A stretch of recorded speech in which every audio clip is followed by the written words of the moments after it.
you want to avoid paying for cloud storage, this episode is for you. This is the Guiding Voice podcast series, The Guiding Voice for a Better Future. Folks, I'm your host Naveen Samala, just a fellow IT professional, but on a mission to shape the careers and lives of millions across the globe. We drive conversations that matter, conversations that add value to your life and your career. Through the Guiding Voice, we enable successful leaders across the globe share their knowledge and wisdom with our audience so that each one of you will acquire more knowledge by tuning into the Guiding Voice podcast than any other podcast in this space. Thank you so much for joining me today. And today's episode, let us chat with Christopher Boorman on benefits of taking control of your hardware and data. And we're extremely pleased to have Christopher in our virtual studio today. Christopher, hearty welcome to the Guiding Voice, and thank you so much for being part of our journey in shaping the careers and lives of millions across the globe. It is fantastic to have you here. Thank you very much, Naveen. It is a pleasure to be here. Thank you for having me on. Now, without further ado, Christopher, let's move forward. Can you briefly talk about your career journey? Well, certainly. My father was always in the insurance industry. So obviously that had a very large impact on me growing up. I learned a good deal about the industry from my father as I was growing up. And in the early 1980s, my family moved from New York City to the Hartford, Connecticut area. Now, at that time, Hartford, Connecticut was known as the insurance capital of the world. Well, these days, that's not so much true anymore, but back in those days, it certainly was. And so naturally, it made sense for me to enter that industry. I started out as a temp at Connecticut Mutual Life Insurance, which my father had worked at years before, which actually no longer exists today. I started out in their annuities department. I spent all day on the phone contacting other companies, following up on transfers, following up on 1035 exchanges for new annuities business. Later on, I moved into the new business operations area, and I spent a few years there. Well, one day, a coworker of mine mentioned that I ought to move into IT. And to be honest, I never thought about it, but I decided to give it a try. And so I moved over to IT. I spent quite a few years in IT. I started out as a quality analyst, and I finished up as a business analyst. You had an opportunity to work in the insurance domain and then switch to IT. And I thought you have been in the IT for quite a long time. Interesting stuff. And in this particular journey, right, which is spanning about 3 decades or so, right? So what are the top... Yeah. All right. So what are the top 3 things that have helped you so far to be successful in your professional life? I have found one of the most important things is to pick a routine and stick with it. When you are focusing on your work, don't spend time focusing on ancillary things, the minor things, the things that don't really matter. When I was in my 20s, I was focusing very hard on my career. So I didn't fuss over outfits or fashion. I mean, I still don't, as you can see. I cooked pretty much the same meal every night, chicken and brown rice every night, because I didn't want to spend time and energy thinking about what I was going to cook, what ingredients I need to buy. I was focused on my career. I packed the same packed lunch every day, 2 peanut butter and jelly sandwiches, an apple, and an orange, 5 days a week. I went to bed at the same time. I woke up at the same time. And that gave me much more energy to focus on my work, what really mattered at the time. That's number 1. Number 2, I would tell people to take notes and stay organized. When you are in an environment where you need to absorb a lot of information very quickly, you are going to be nervous and you are not going to remember everything. When I first started my career, this was in the late 1990s, we didn't have laptops. We had desktops. And so I walked around with a notepad and a pen to every department meeting.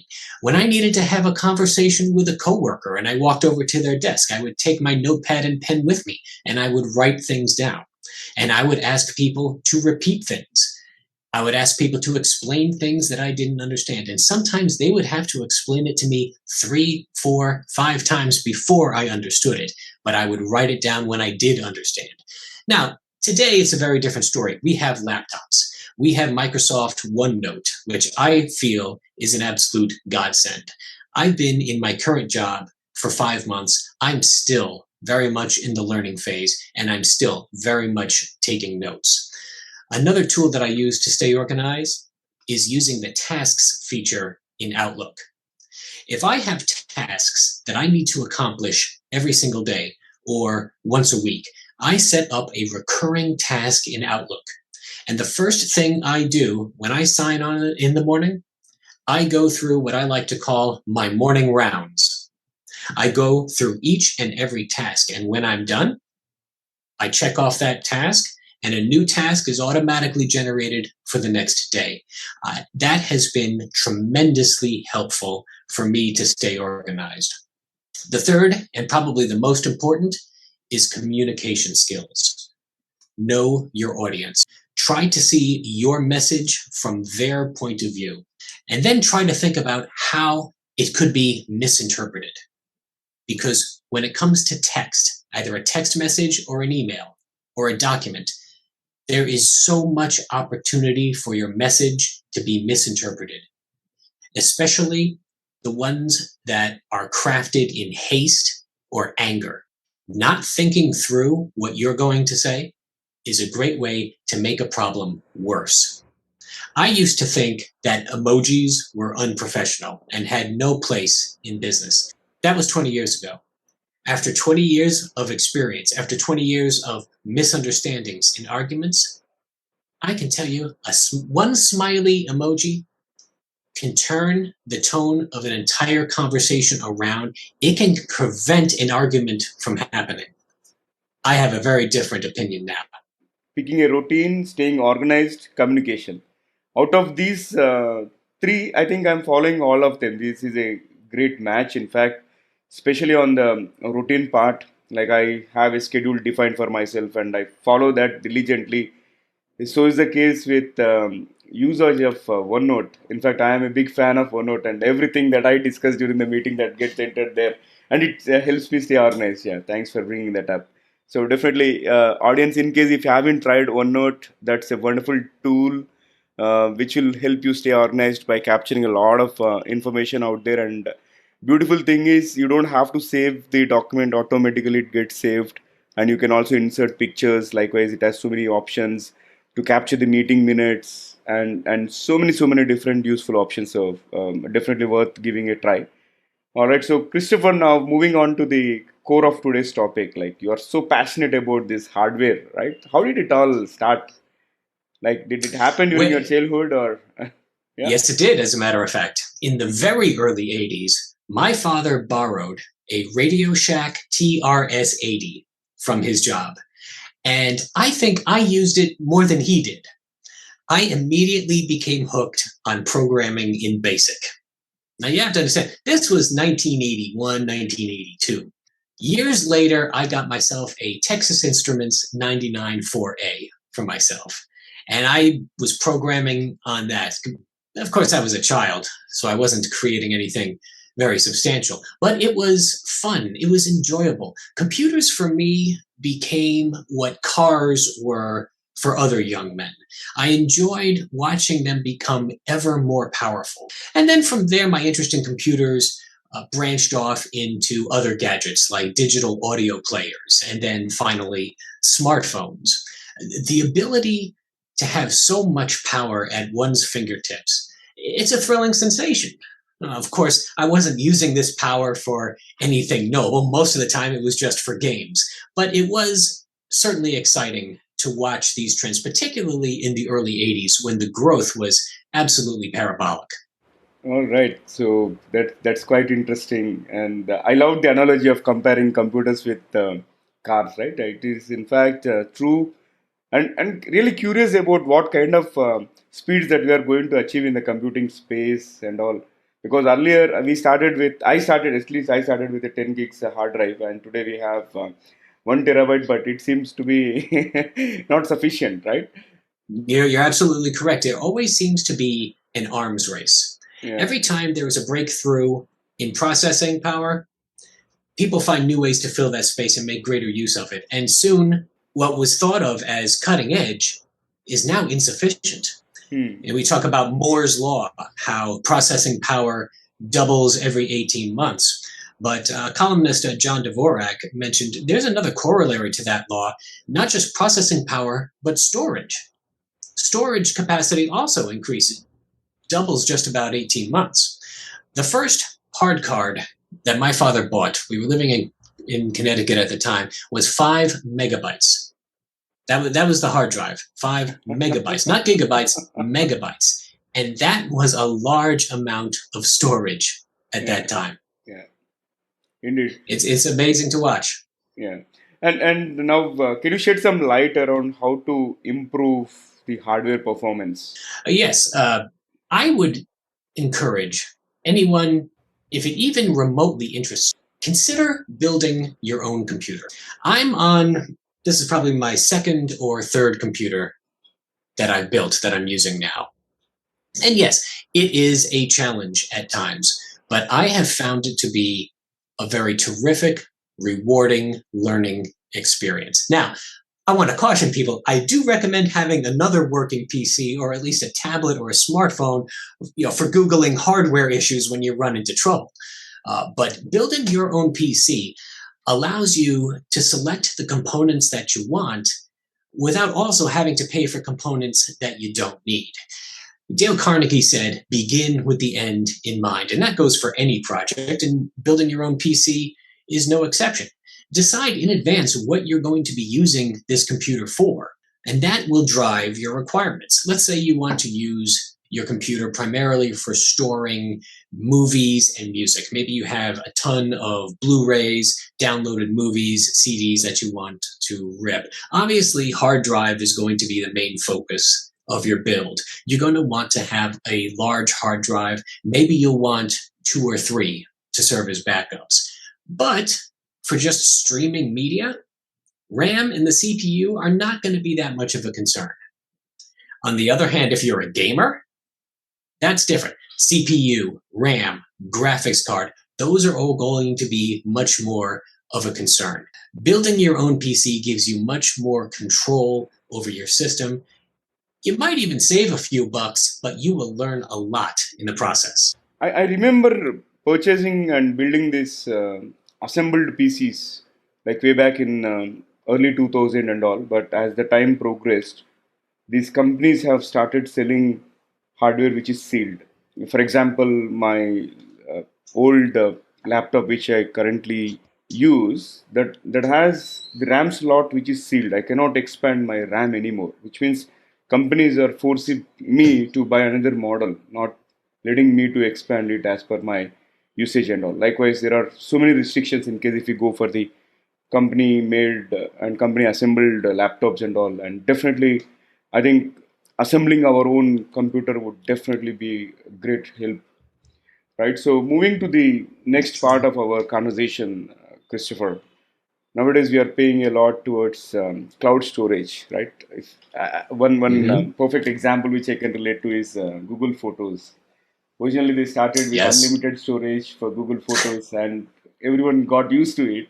And suddenly, they said you can no longer use it, right? And in India, they charge about Yep. 130 rupees for 130 rupees, which translates to probably $2, close to $2 per month, and for additional 100 gigs of cloud storage and all. But the thing is, I still didn't get into that path, because once you get there, we will end up paying it on recurring basis and all. Rather, I manage somehow downloading those pictures onto my external hard drive, likewise and all, right? So that is one tip which I follow for myself. You might have been following several of them. What are your tips to avoid paying for the cloud storage? You're absolutely right, Naveen. My advice is to make your own cloud. You can buy an external 3 terabyte, 4 terabyte hard drive and back up your own data. And there are a few reasons why I think this is the way to go. First, it's cheaper in the long run. A 4 terabyte hard drive is going to cost you less than $100 on Amazon. You pay for that drive once, and that's it. And that beats the heck out of yet another subscription, yet another monthly bill. Everything is a subscription these days. And I understand why companies want to turn everything into a subscription. It stabilizes their revenue. It helps with budgeting. It helps the companies a great deal. I understand that. It does not help the consumer very much, not in my opinion. And Naveen, you brought up an excellent point. Google Photos started out free and unlimited until it's not. Free can be taken away at any time. Yeah. Unlimited can be taken away at any time. When you control your own storage, it cannot be taken away from you. The second reason is it's easy. You just plug in the hard drive and you copy things from one folder to another. There are even software programs out there that can automate that process every night if you want to back up your data every night. The third option, or the third reason I should say, is it's safer. Just because you are employing a company to back up your data, that doesn't mean they can't be hacked. They frequently are. A company can be hacked just as easily as an individual. But when you back up your data to an external hard drive and then you unplug it, they can't hack that drive when it's unplugged. You're golden then. Yeah, it makes absolute sense, Christopher. I think these are wonderful tips. Many a times we overlook this subscription part. Okay, it seems so simple amount, but if we closely observe, we are paying it on recurring basis, and it becomes a lifelong commitment. So, audience, be cautious before you sign up for anything that is subscription based.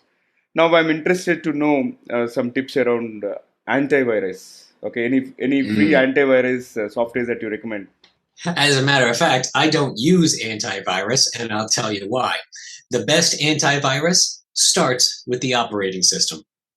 Now, Microsoft Windows has a reputation for being prone to virus. And I'll admit, some of that is hyperbole, but not all of it. Where there is smoke, there is generally some fire there. About 15 years ago, I became interested in Linux. And I became interested because, as I mentioned earlier, I was always obsessed with computers and gadgets. And so I would always be reading articles online. Well, following these online articles are always the comments section. And invariably, somebody would comment about how terrible Microsoft is as a company, how terrible Microsoft products are, and always started spouting off about Linux. And I just had to find out more about what is this Linux and why do people have such a cult-like devotion for it. And I came to find out that Linux was a completely different operating system that I didn't need to buy expensive Apple hardware to get access to. It was impervious to viruses because Windows programs didn't run on Linux. And viruses, for the most part, were written to be run on Windows. Now, it's not exactly true that viruses don't work on Linux at all. No operating system is impervious to viruses. No operating system is impossible to hack.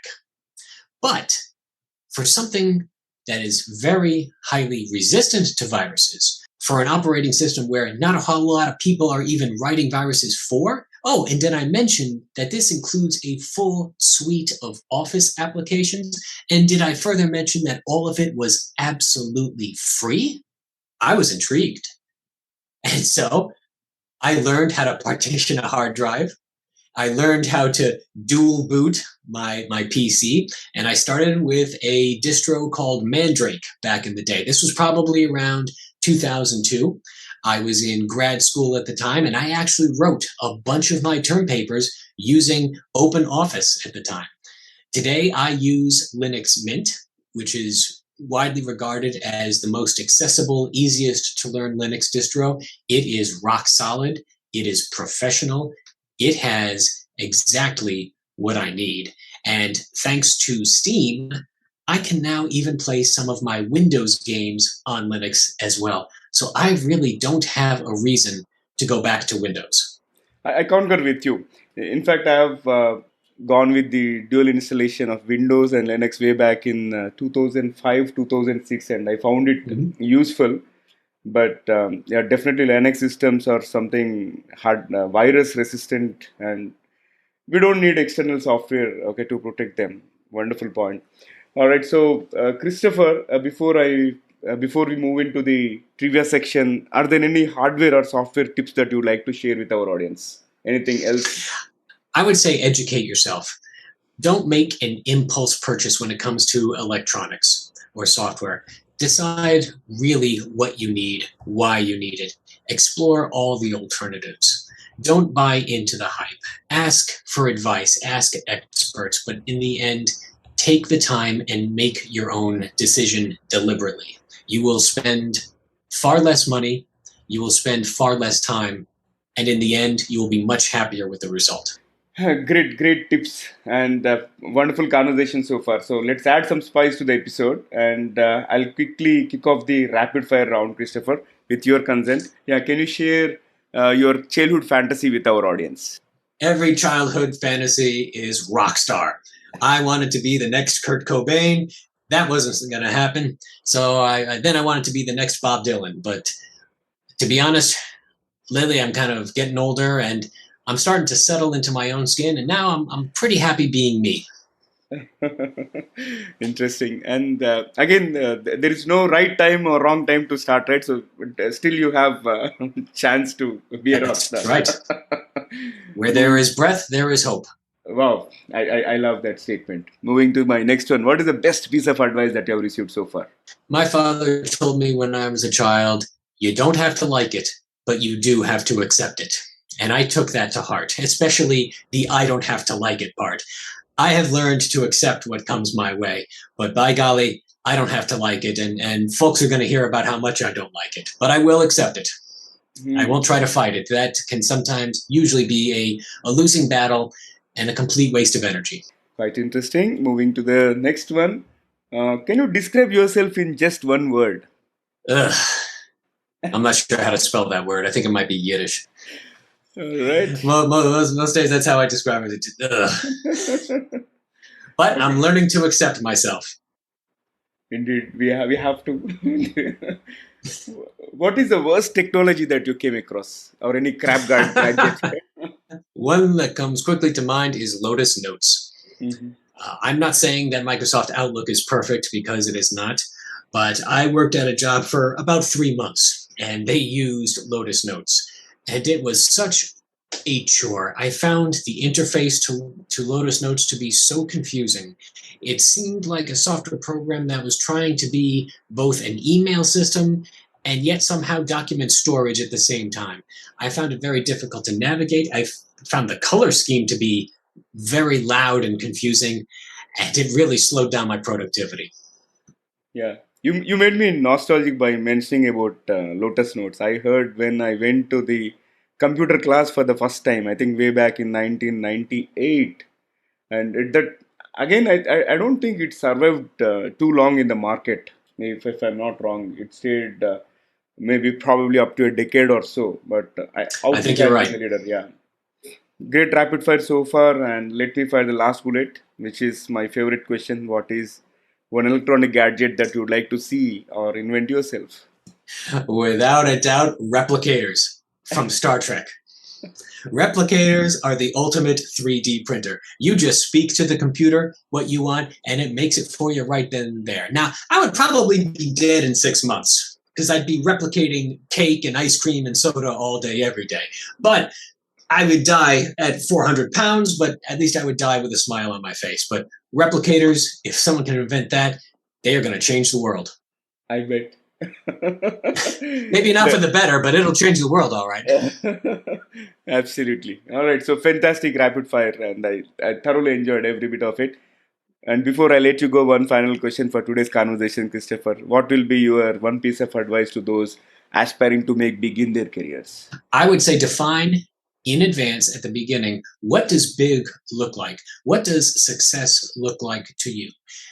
And be sure to use your definition of success, not what the world is telling you is success. Make sure that your goal is actually possible and feasible. If your idea of making it big is to be vice president of a Fortune 500 company, I've got news for you, pal. You're going to be disappointed. There are simply not enough Fortune 500 vice president jobs for everyone. If your idea of making it big is to make millions of dollars per year, I've got news for you, pal. You're going to be disappointed because not every job pays millions of dollars per year. Oh, and a sidebar, A lot of people who do make millions of dollars per year, they're miserable anyway. So maybe for you, making it big means making a difference. Maybe making it big means you get to do the kind of work you love. Maybe making it big means you wake up on Monday morning excited. You go to bed Sunday night in anticipation instead of dread. Maybe making it big is structuring your life so that you only have to work part time and you can spend the rest of your time on hobbies with your family, maybe doing volunteer work.